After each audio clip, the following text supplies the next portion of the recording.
and dramatic speakers doing her fourth speech from her CC manual entitled A Trip to China.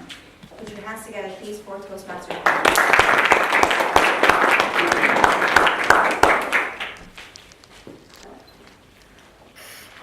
วัน年回来时的东西你最少还是中国话。Good evening, fellow Toastmasters and honorable guests. Welcome to Cathay Pacific Airlines flight number 740, heading towards China. As soon as I heard those words, I was dancing off my seat. I'm finally going to China! With my sister on one side and my cousin on the other, this was it. It was time for an adventure, an experience of a lifetime. Miss Hana, right this way. Out of the airport, here we are, in a place on the other side of the world. A place where I have always dreamed of. I was finally here. I was finally in China and ready for an experience. Are you ready to hear about this adventure? Yes. Let's begin. So we needed a long night's rest to get over that horrendous 14-hour jet lag, and we couldn't wait to explore China for what it is. So the next day, our tour guide arrived and she introduced herself.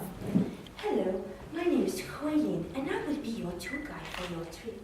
For our first destination, we will be going to the infamous Great Wall of China. So after a 20-minute drive, we arrived into an area that was filled with snow, because it was February. So we stomped our way through the snow, and we got into the teleferique. You know, these compartments that you take you all across. And into the teleferique, we went to the other side of the mountain on a small strik. Past the snow, past the forests, there it was. The Great Wall of China, standing tall and firm, stretching from the ground all the way up to what seems to be the sky. We needed a few more steps to get over at the top, to truly experience it. And when we arrived at this venerable establishment, we marveled at this amazing construction, this amazing piece of history that endured wars and battles. And when we looked around, it stretched for miles and miles very far, with each section split for guards to look at. Now, I was amazed by this, and also it seemed a bit different from when I saw it for the first time in the Disney movie Mulan. Now, whilst the Great Wall was an amazing piece of history, our next destination wasn't so famous, but it was an experience as well. Huilin came to pick us up next, and we arrived at a place called the Yu Yuan Gardens. The area was hustling and bustling, full of people and children and Chinese New Year decorations, because it was the year of the rabbit. Huilin gestured for us and told us to follow her, past the decorations and the people, and we arrived in front of a bridge. Now this bridge had a peculiar shape. It was in the shape of a zigzag. So when we asked Huilin about this bridge, she went on to explain in all her Chinese wisdom. The Chinese people believe that humans go through life not in a straight line, but life has many turns, and this bridge of life embodies our journey. So we proceeded to cross the bridge of life, and we arrived at the entrance of the Yu Yuan Gardens. Now these gardens, all the way from the entrance to the exit, were filled with intricate details and design, and each side had a story and a meaning. At the entrance, there was a round seal that you had to wipe your feet on, leave all your bad luck behind, to the stepping stones that were surrounded by water lilies and goldfish to enter into a pond for meditation. And it ended with the family chambers that were filled with antique furniture, full of history from the 1800s. Apparently, the Yu Yuan Gardens were built by a famous Chinese man, and he built it for his family to come and stay during the summers. Now, every time I feel stressed, I'm definitely going there, because it had a spa-like atmosphere. It was a paradise on earth.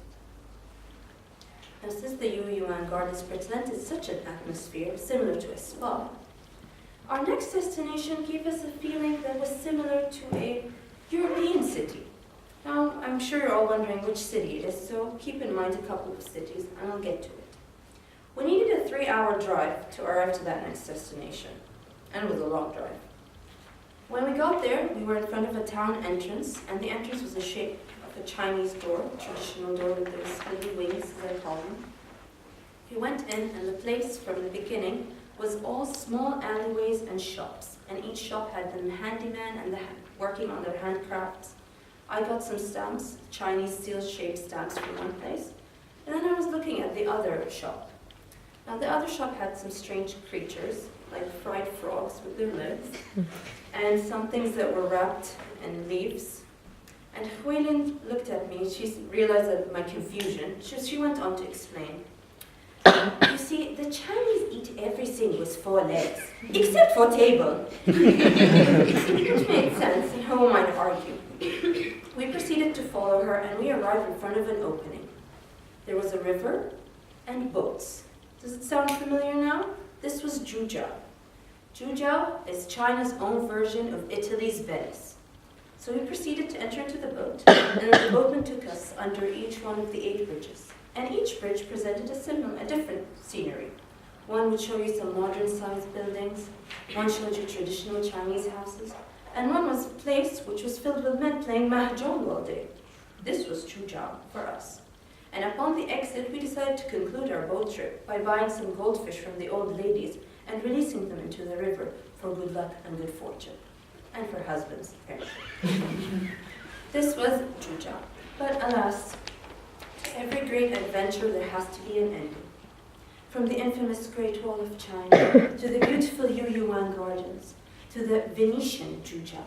This was China from my eyes. And all I've given you is just a snapshot. And I think all of you should visit because you too deserve an adventure. We're